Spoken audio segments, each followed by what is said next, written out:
Team news, please. Latest on Saka, Saliba, Trossard, please. Not a lot. We haven't had obviously a lot of players. It's the first training session we're gonna do today, and we will know more after the session.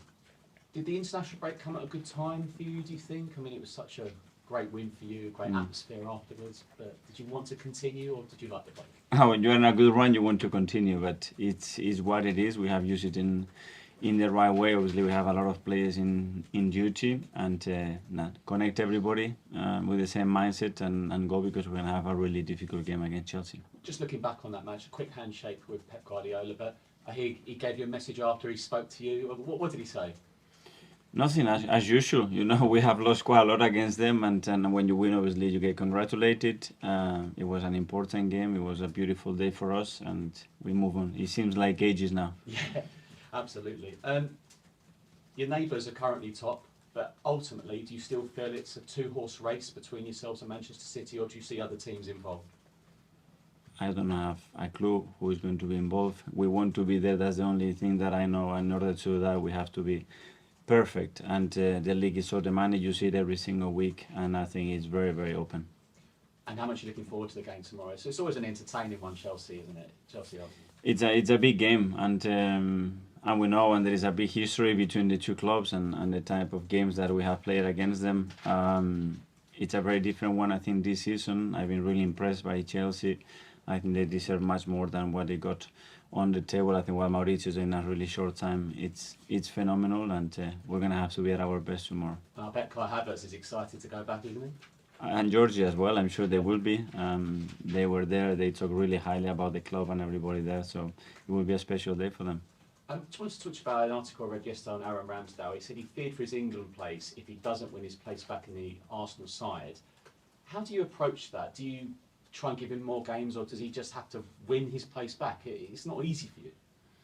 It's not easy for any player when he's not playing as much as he would like to, but the only way to do it is to work harder, to show the passion that you have for the game, to contribute to the team in a different way, and when you get the opportunity, do your best and try to help the team to win the game.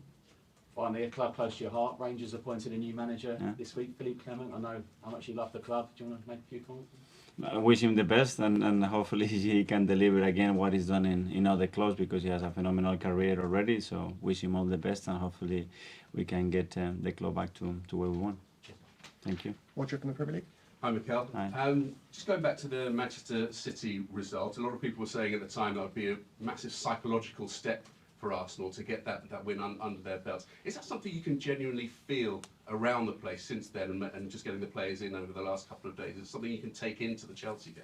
Well, that's the last experience, the last feeling that we had between us, and it was a beautiful one. You could sense in the atmosphere the importance of the game, and the way we won it and how we competed against that team. But it's just a game, and now it's about having the consistency and keeping the standards very, very high, because the next game against Chelsea is going to be even harder.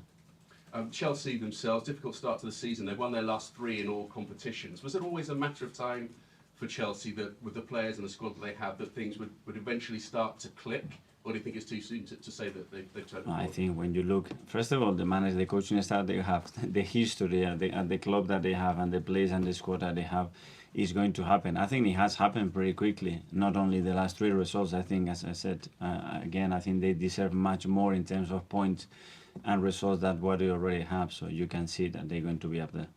How difficult has it been to prepare? Obviously, the players have been away, internationals, you've had injuries. In terms of putting together the team that you'd want to send out on Saturday, have you got an idea in your head, or is it still a matter of, I'm going to have to see where we are going right up to I do have the idea, but I have to see them all together today, how everybody is, because we have a lot of people traveling around the world and with a lot of minutes in their legs, and I want to have and judge what is the best for tomorrow, not only in terms of what I want to do tactically, but how is the energy, how is the mood, how is the spirit, and in order to do that, I'm going to have a better clue after the game, after the training session today. Thank you. Talksport. Hi, Mikel. You Hi, well? very good. Chelsea have been the seasons. They've spent a lot of money over the last couple of years, but they haven't bought an out-and-out striker, an out-and-out number 9. In a sense, they're playing different players in that position. you started doing that when you were at Man City. You've done it a bit when you were at Arsenal. In terms of not having an out-and-out striker, can you explain the bonuses of that from a managerial perspective? Well, I think having the players with different qualities give you different options, and always as well is related to the opponent. What behaviors do they have, and what are the players you have around that nine? You have midfielders as a wingers that they only come to feed, and a nine that wants to come to feed, and attacking midfielders that are more holding midfielders. Then you don't have any threat. You know, you have a nine that wants to come attacking midfielders that are constantly threatening the last line. Proper wingers there. Then it becomes a different threat. You have players in the last line that can progress the play. Do you have players in the last line that can link to those pockets to have to make the runs and attract central defenders? It depends a lot of the qualities of all the players. You can't just isolate the nine. You have to see the whole thing, how it connects, and what kind of threats and things that you do. For sure, if you don't have a big nine inside the box, you lose something. If you're going to start to cross ball with your fullbacks, you're going to have probably an issue. But there are many ways to attack, and depending on the opponent, obviously, maybe that option is better than another one. So in those sort of systems, are the midfield players like, for example, Havertz or Odegaard, as important as the guy who's right down the centre, or is it more the players like Martinelli who is approaching 100 games for Arsenal? I think it's the combination of those qualities and there are certain ingredients that you should have as a team to attack well, you know, and it's not only the nine, but it's many other players. Finally, you don't know if Bukayo Saka is back this weekend. You won't know till after training. England are now qualified. Would you like to see, from an Arsenal point of view, maybe him getting a little bit more time off internationally, as we all know he's going to play in the Euros next summer, so that you have more options to use in this season, or do you think that's unrealistic? Well, I don't know how they're going to approach it. Obviously, when our players are fit, we are really happy to let them go to the national team, and we always done that. And the players want to go, and I think it's a great fulfillment and opportunity for them every time they are there. So if players are fit, they're going to be available to be taken. But he's seen as the jewel in your crown and the jewel in England's crown as well. We don't want him to burn out this season. No, you don't, but you don't know the balance. But you ask the players, sometimes they feel much better when they are playing every 3 or 4 days. You know, they can get a knock, they can get an injury. This is part of the game. George from hello, Mikel. Does Saka want to play tomorrow? I'm sure he wants to play, Has he yes. told you he wants to I don't see any player there that he doesn't want to be in the starting 11. And on Saliba, can you just explain what the injury is? It the injury to his big toe? I mean, it sounds like it's quite a rare injury. And Yeah. is that a reoccurring problem? I mean, could this basically plague him till the end of the season, or is it just a one-off? Hopefully not, but obviously he's been carrying that for weeks now, and we have to use that time as well to settle, and we believe that it was the best moment to do it. So is he a doubt for tomorrow, or do you Depending again how he's able to train today. just in terms of Chelsea, I think when you took over at Arsenal had a bit of a problem with winning away against rivals, and you turned that around. I think you could beat Chelsea 4 times in a row. So have you just got better players now? Is the mentality going away at Stamford Bridge? You're now favourites. You know, how's that all come about within the squad that they can go there and win? I don't know. It goes, I think, game by game, and tomorrow they have a really strong squad. They play at home.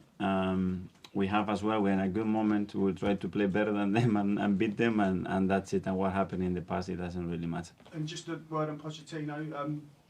Have you had much dealings with him over the years? What do you make of him as a manager and a person? Well, first of all, obviously, it was my first professional opportunity in Paris, and we just arrived at the same time. We lived together in a hotel for 3 months.